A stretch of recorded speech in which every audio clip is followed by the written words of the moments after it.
So we have the Giant TCR 2020. Is it going to come out soon? I think it is. I do hear a little bird who's been messaging me, and there is a TCR potentially on its way, but you didn't hear that from me. What would I like to see that TCR? I would like to see a few things. I'm a fan of Giant bikes. My TCR did crack. My ISP did crack. The seat posts in Giant initially said no warranty. So I sent them a few more emails and they didn't reply back. But my local shop, who went to bat for me, said, Harley, we do have a new frame on its way for you. So thanks, Giant Adelaide, for helping me out with that. The Giant TCR is a bike I've ridden a lot. I've ridden a lot of TCRs over the years. Friends' bikes, not owning, but friends' bikes. I've ridden my own TCR a lot, and I think the quality of the carbon is really good. My bike feels super, super stiff, and I compare it because I could jump on a brand new TCR, and it just feels the same. You know, the new TCR feels the same as my old one. I can't feel any difference at all if you blindfolded me. So that level of carbon quality is exceptional.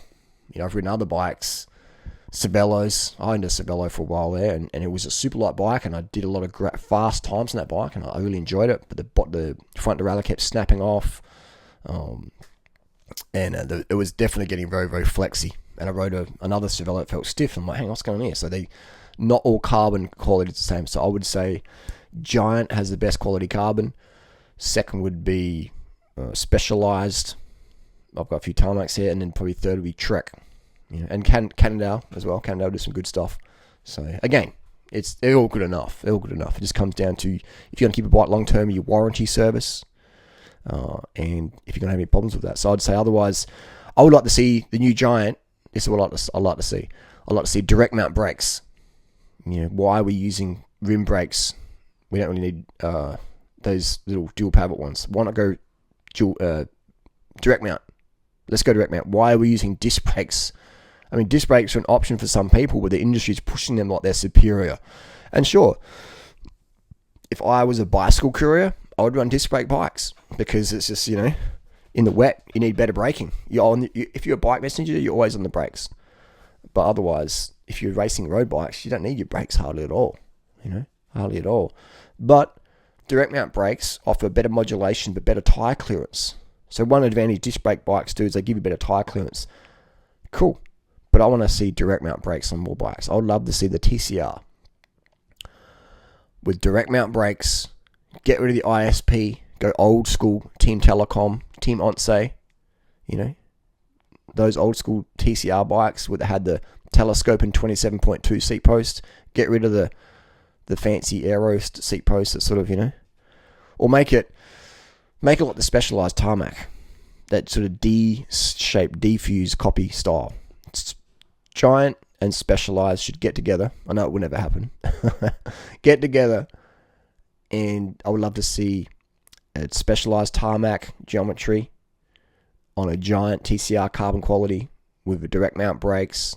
That Giant Overdrive 2 head tubes, fantastic, very steering precise, good confidence inspiring setup with the tarmac seat post. It's very, very comfortable seat post.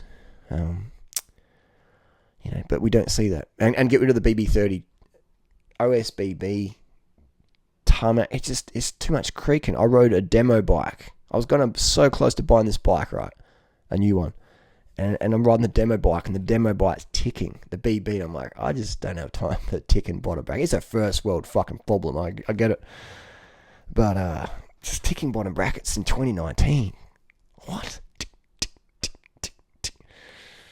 You know, not acceptable. Acceptable on a second-hand bike from 1997. Acceptable. A brand new S-Works $12,000, $14,000 bike. Unacceptable. Unacceptable. Get rid of the BB30s. Why? Why are we even using that? That has no advantage except for more maintenance, more faffing around. If anyone out there knows a way to stop a BB30 from creaking, let me know. Because Specialized sure don't know that yet. Because their bikes tick out of the box, some of them. It's like, what is going on? What is going on? I understand most people who buy an S-Works tarmac will never ever ride it very much at all. They'll just buy it, do a few rides, do a low-carb keto diet, and then quit cycling and ride the bike once a year or whatever. And just sit there or end up in bikeexchange.com.au. I get that. So a lot of bikes these days aren't really built to perform. They're built to look cool. They're built to woo-woo your mates at the cafe. They're built to be super high maintenance, so you spend more money at the local bike shops. The bike shop says, yeah, well, if we sell this bike with a lot of wanky handlebars and takes 2 mechanics to adjust the stem height, then we'll make more money on parts and accessories and labour time. So that's good for us. So the bike industry is like, yeah, cool. I get it. But the bikes are a lot harder to maintain now. There's all this aero shit going on. You don't need a fucking aero bike. Cipollini didn't have an aero bike, man. All you need is gearing, half decent brakes, a decently stiff frame, and as light as possible. But this is the game we live in. So that's what I'd like to see, the new Giant TCR. That would be an ideal bike. But then again, when that happened, that would be the world's most perfect bike. Giant carbon, overdrive 2, outboard bearing, get rid of the press fit, which can have problems in ovalization. Get a GXP outboard bearing style. Bottom bracket. Why did we even change that? Nothing wrong with that. Direct mount brakes, telescoping seat post. Ideally, maybe 27.2, which is good enough. And if you want extra customer comfort, you can go the D-fuse shaped. But we could do that. But that would be the world's best ever road bike in history. So that one more time. Giant carbon, direct mount brakes, tarmac geometry, outboard bearings, the overdrive 2 head tube, a telescoping seat post, which was easy to travel with. You can adjust it up and down, micro adjustments if you're a bit anal about your seat height, and or sharing your bike with a friend, things like that. It would be that would be the world's best road bike. But my friends, that's never going to happen, because the bike industry isn't about putting out the best product.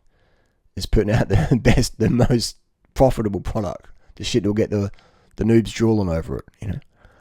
Half the pros don't even ride the new shit. They're like, oh my god, we've got disc brake bikes, we have to ride them. Oh, they're heavy slugs. Give me an old school pro bike, lightweight carbon, rim brakes. Give me that, easy to work on.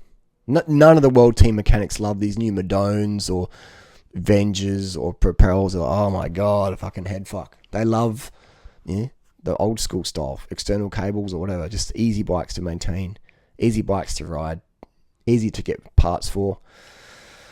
Enough with the faff, but I understand that's the industry we live in. We can't give people good product. We've got to give them wanky product. People don't buy good product. They buy status product.